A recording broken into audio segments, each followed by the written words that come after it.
Hey guys, so I'm back for part two of this video. For this part, I really want to kind of explain to you understanding linear transformations graphically.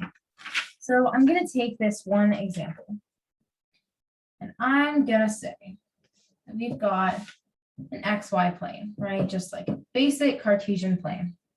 We start out with this vector, 1, 0, right? And we're showing a transformation of it. So we've got t of vector x equals, and here's our transformation matrix, 0, -1, 1, 0, times vector x. Now we know this is what vector x is. So we plug it in, right? We plug and chug.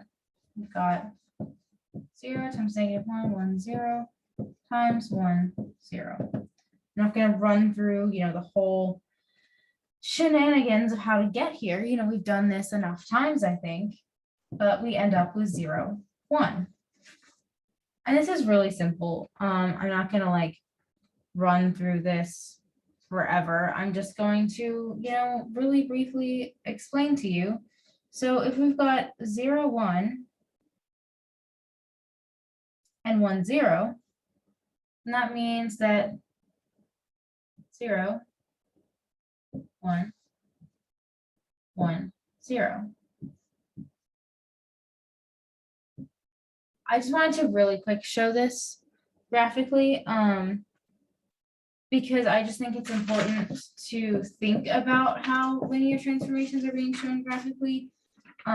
Like for example, this one means that it's being rotated 90 degrees in the counterclockwise direction. And thinking about that, I just think can be important and helpful later on. But what's more important in this video is really to explain a couple of really short, quick little laws.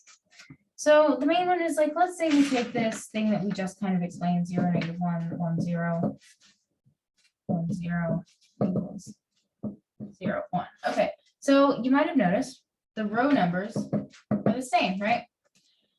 Well, they have to be because, as we've already stated, if we've got an m times n and an n times 1, the n's have to be the same, n's being the number of rows, right?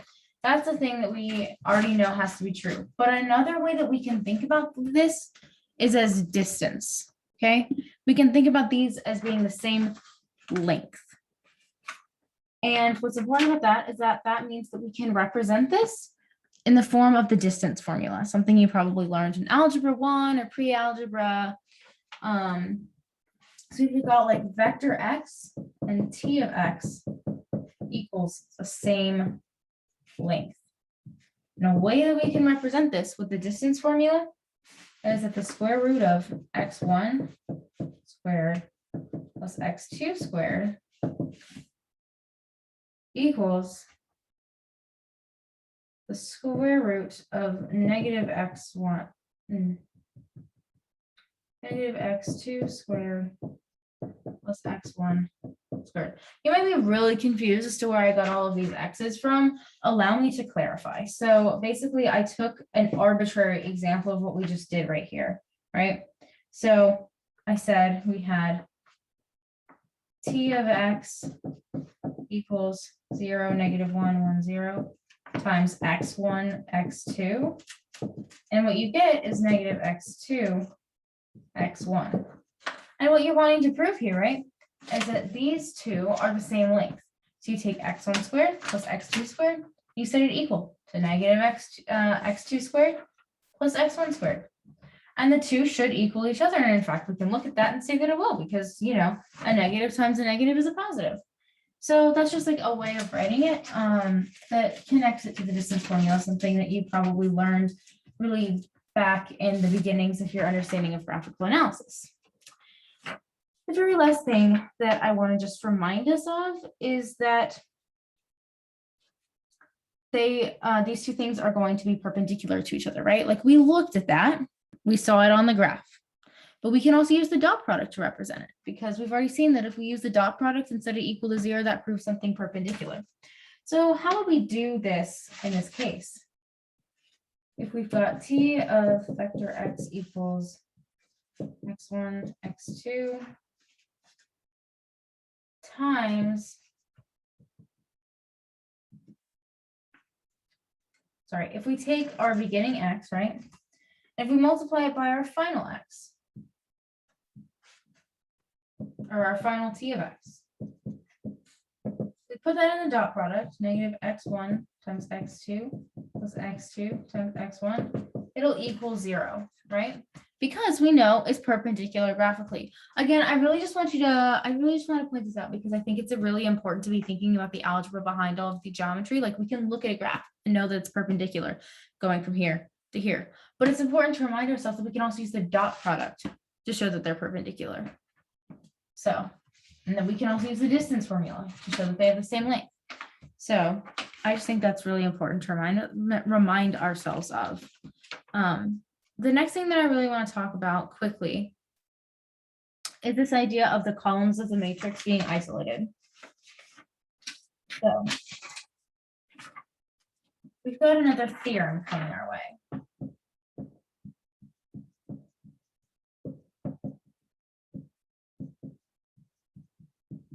The columns of a matrix of a linear transformation. This is kind of the focus of the theorem.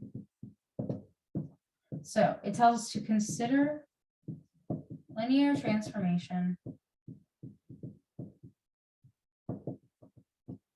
T from, you guessed it, Rm to Rn. In this case, the matrix of T is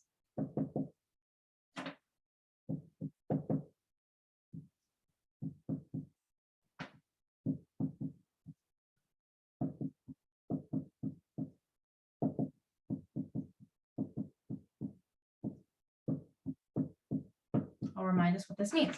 So the matrix of T is basically equal to all these vectors being the column vectors, right? So we've got column vectors all the way across for however many columns we have for any arbitrary vector, right? Now, if we're taking this and we're doing a linear transformation where E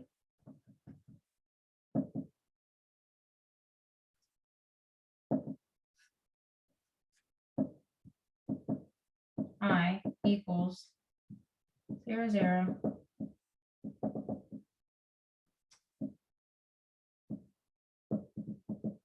because, you know, if we think about what we're doing here, we're taking, you know, the different columns of, we're taking the different columns of the matrix and we're multiplying it by, you know, this vector, right? And what it basically wants us to figure out, and, you know, there's a proof that I'm about to explain to you, is that when you have something like this, it then isolates. If you multiply these two things together, so if you multiply a matrix times something like this, what it's going to give you is VI, where V meaning the vector, like a column vector in the matrix. That's going to be everything else is going to be 0. And if that is making 0 sense to you, then you're not, because I have a much better way of representing it. So let's say that A equals vector 1, vector 2, all the way to vector M. These are our column vectors, right? Let's say that we're then multiplying this, or let's say that we're taking this and we're doing the equation T of E of vector I. In other words, A times vector E of the ith entry. Often the book will use A and T interchangeably for the idea of an arbitrary matrix. It's confusing, but it doesn't really mean anything. So if we've got that, that means we've got B1, B2, dot, dot, BM times our E vector of I, where we've got that same thing going on. Everything's a 0 except for the ith entry. Let's think about what would happen if we multiplied this, right? Well, what would happen is we know that we would take V1 times 0 plus V2 times 0 all the way until we got to VI times 1, right? So in other words, what we would end up with is VI. Because if we have zeros here, when we multiply it out by the dot product method, everything else goes to 0. So the reason that they need you to know this is because this is called isolating a matrix. And isolating a matrix is super important later on in linear algebra. Of course, don't ask me why, because I'm learning alongside y'all. So, you know, it is yet to be revealed to me exactly why this is a super important thing, but I trust the book. So I do want to quickly point out the idea of standard vectors. So those vectors of E1, E2, En in vector space Rm are standard vectors.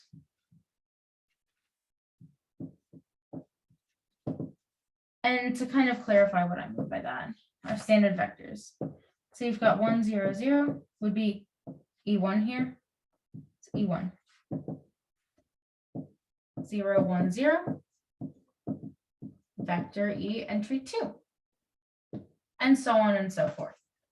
And based on the positioning of this 1, when everything else is 0, you determine which one of the columns of the matrix you're isolating out.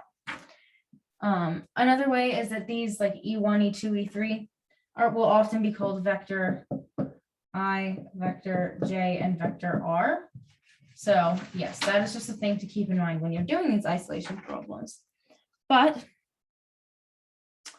that is about all. I'm going to stop for now, and I will come back with video 3.